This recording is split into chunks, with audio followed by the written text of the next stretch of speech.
Fala galera, beleza? Aqui é o professor Paulo Guimarães. Tô gravando esse vídeo meio no improviso aqui, porque eu tô viajando, mas a gente precisa conversar um pouquinho sobre os recursos quanto às questões da prova da Polícia Rodoviária Federal que foi aplicada agora no comecinho de 2019. Veja bem, na minha visão, quanto às questões de legislação penal especial, vejo a possibilidade de recurso em duas questões. Eu não vou falar aqui o número da questão, porque isso pode variar de acordo com o padrão da sua prova. Mas a primeira das questões que eu vejo possibilidade de recurso é aquela que trata do tráfico de drogas de menor potencial ofensivo, que relata a situação em que um jovem ofereceu drogas para outro jovem consumir e tal e coisa. Basicamente existem dois problemas nessa questão. O primeiro problema é o seguinte: para que esteja caracterizada essa modalidade de tráfico de menor potencial ofensivo, é necessário que a droga seja oferecida à pessoa da convivência do agente. E não se fala na questão que o outro jovem, o que recebeu a droga e a consumiu, era da convivência daquele que ofereceu. Então esse é um primeiro problema que pode nos levar à anulação da questão. Um segundo problema é o seguinte: a questão lá na parte final diz que o segundo jovem, aquele jovem que consumiu a droga, que ele estaria sujeito a pena diversa da pena de detenção. O primeiro que ofereceu estaria sujeito à pena de detenção, beleza, né? O parágrafo 3º prevê justamente a aplicação dessa modalidade de pena, enquanto o outro estaria sujeito a uma pena diversa da de detenção. E aí acredito que a intenção era levar você a enquadrar a conduta do jovem que consumiu a droga no artigo 28, que trata da posse de drogas para consumo pessoal. Só que em momento nenhum a questão fala em posse. Aí em momento nenhum a questão traz os verbos que constam no tipo penal do artigo 28. Então o que é que eu acho que é o problema aqui da nossa questão? A banca tentou fazer você enquadrar a conduta no artigo 28, mas ela não usou os verbos nucleares do tipo penal. O único verbo que ela usa é o consumir. Diz que o jovem consumiu a droga. O consumo de drogas não é conduta típica. O consumo de drogas não é crime. O crime é a posse das drogas, e aí tem 5 verbos que constam lá no artigo 28, ter consigo, guardar, etc., para consumo pessoal. Então, são dois problemas que podem levar essa questão a ser anulada. A outra questão, que eu acredito que cabe recurso também, é a que trata do tráfico de pessoas. Ela menciona a Política Nacional de Enfrentamento ao Tráfico de Pessoas e diz que a política é coordenada por vários órgãos da Presidência da República. A gente tem problemas diversos aí. O primeiro problema é que a coordenação, de acordo lá com o artigo 1º, parágrafo único, decreto 7901 de 2013, a coordenação cabe a 3 órgãos: a Secretaria de Políticas para as Mulheres da Presidência da República, a Secretaria de Direitos Humanos da Presidência da República e o Ministério da Justiça. Então a primeira discussão aqui seria a seguinte: esses órgãos que faziam parte da presidência na ocasião, hoje não fazem mais. Eles sequer existem enquanto órgãos autônomos. Estão todos integrados hoje no Ministério da Cidadania, né, nesse governo. E a questão diz, de acordo com a legislação que trata do tráfico de pessoas. Já poderia apontar essa pequena confusão aí, porque esses órgãos não existem e tal. Mas você vai dizer: ah, professor, mas no decreto está escrito. Beleza, se a questão tivesse dito nos termos do decreto 7901,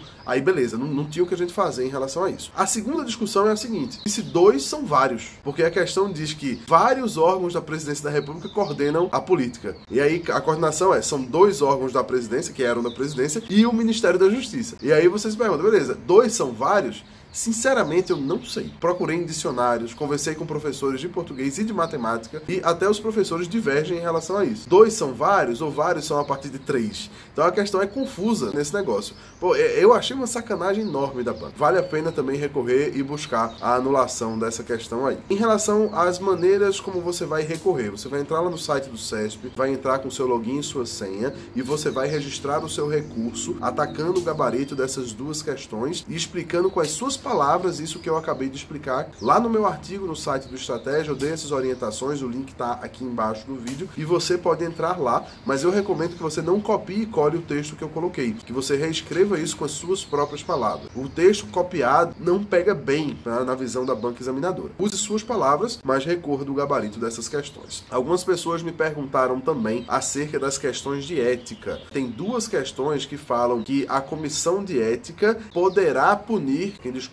o código de ética. Como no texto do decreto fala que deverá punir, então algumas pessoas me procuraram com essa dúvida: professor, será que cabe recurso aí? Porque a banca usou poderá e não deverá. Na minha opinião, não cabe recurso. Se a comissão de ética deverá punir, significa que ela pode punir. Ah, professor, mas aí se ela diz que pode, dá a entender que ela pode não punir também. Mas veja, na prática ela pode não punir. Se ela não tomar conhecimento do fato, por exemplo, ela não vai punir o cidadão. Essa que seria a lógica a ser adotada. Se você olha alguém fazendo uma coisa errada e diz, cara, não dirige sem cinto de segurança, porque você pode levar uma multa, veja, não tá errada a sentença, porque ele deve ser multado, né? A gente sabe que o certo é ele ser multado, se ele tá andando sem cinto de segurança. Mas isso não significa que ele não pode levar a multa. Entende? A redação enganou algumas pessoas aí, mas, na minha opinião, não cabem recurso contra essas questões. Se você errou, recorre, não tem problema não. Mas eu acho muito difícil a banca examinadora acolher um recurso e ela modificar o gabarito dessas questões de ética. Ficou com alguma dúvida? Deixa seu comentário aqui embaixo. Não se inscreveu ainda nesse canal? Por favor, se inscreva.